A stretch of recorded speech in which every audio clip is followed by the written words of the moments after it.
want to see the Middle East get back to peace and real peace, but a peace that's going to be a lasting peace.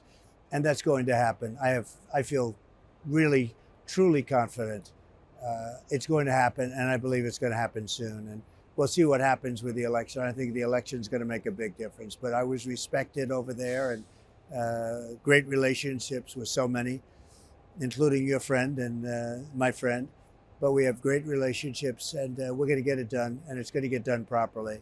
But you want a lasting peace. You don't want this to go on every 5 years, every 2 years, every 10 years.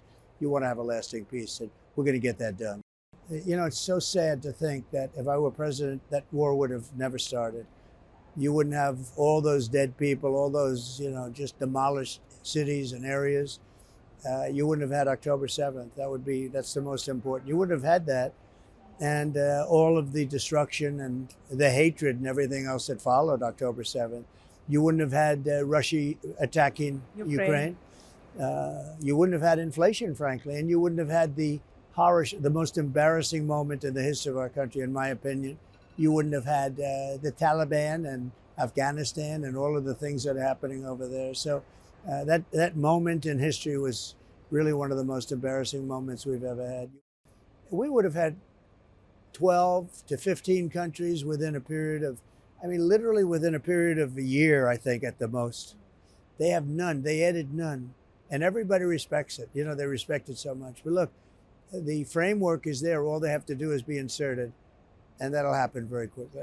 If I win, that will be an absolute priority. Just getting everybody in. It's peace in the Middle East. We need it. And it's very important. And it'll happen. They won't acquire it. Now, they may get it if they get it very quickly. I'm not president, so I won't have much to do with that.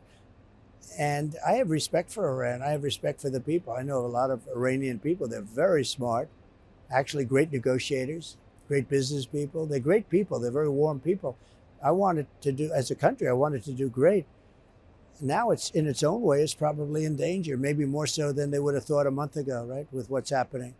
I think he's going to do what he wants to do, and I think he has to do that. Biden was giving him some very bad. Look, Biden has been historically horrible on foreign policy, incompetent, I would say.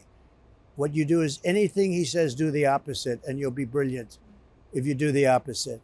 But he gave him instructions not to do anything, and Israel was under great danger. They're under much less danger right now than they were 1 month ago. Let's face it. You saw the attack on October 7th. That was horrible. I've seen tapes that other people haven't seen, and what happened there was horrible. That can't be allowed to happen. But if you think, that would have never happened. So the whole thing wouldn't have happened. That was the problem. And now still you have hostages, but many of them have been killed. And I'm sure many of them are dead.